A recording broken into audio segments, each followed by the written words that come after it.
Count Dracula quickly disappears in a flash of blinding speed, and hopes of striking down an unprepared Sidious from behind. So you possess speed enhanced by the Force. That would be impressive if I did not share the same ability. Quickly dodging Dracula's strike, Darth Sidious force pushes the vampire lord through the mess hall, sending him flying into a hallway. You are quick, and your telekinesis is powerful, but it will take more than that to strike me down. You cannot hope to run forever. I know the entire layout of this vessel, so it would be foolish to think you could outsmart me. Darth Sidious, having sent some of his elite guard to hunt down and recapture Dracula, returns to his private chambers, when suddenly the door to the room is torn open and 2 dead elite guards are hurled at Sidious's feet. So you claim I am a coward for running earlier, yet you are the one who sends countless men to fight your battles. You wish to see my power? Then here it is.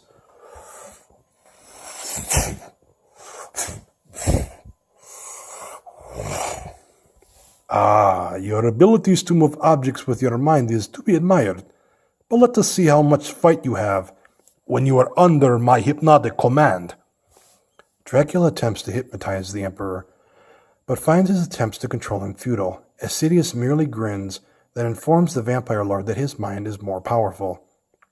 Although I may appear frail and weak, my connection to the dark side is stronger, allowing your simple mind tricks to be far inferior to my own.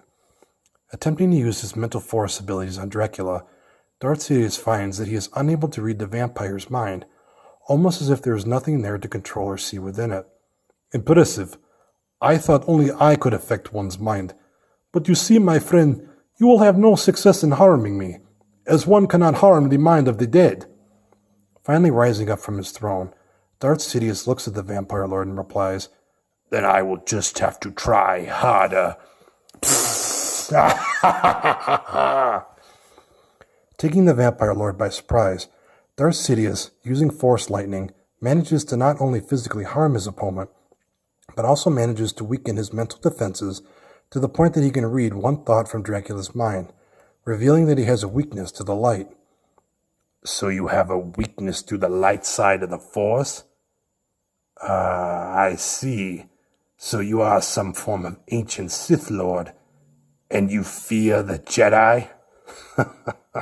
Nevertheless, I will take much pleasure in studying your corpse after I have struck you down. Now having had the chance to heal, Count Dracula materializes a sword out of thin air. Moving swiftly once again, he comes within inches of Sidious before he is suddenly stopped by Sidious's own blade. So, you also possess the ability to materialize object from nothing. Another impressive ability, but I wonder, why is your blade capable of withstanding the power of my lightsaber? Is it composed from the same material, I wonder? My killage is composed from the finest metals, and mystically enhanced by the dark arts to withstand anything. Very well.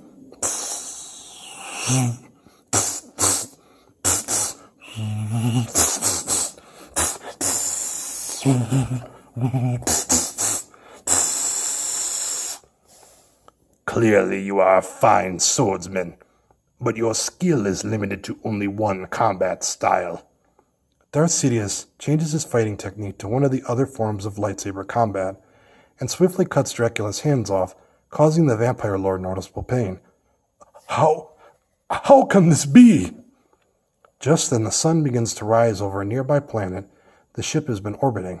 Watching in disbelief, Darth Sidious realizes too late that the weakness to the light he read from Dracula's mind was not from the light side of the Force, but from actual sunlight.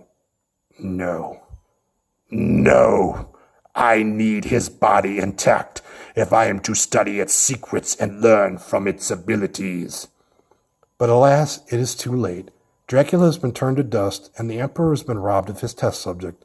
Sitting back in his throne, the Emperor turns around, facing the endless space in front of him. Our story concludes with the Emperor thinking, Perhaps if there was one of these creatures, I shall find more in time.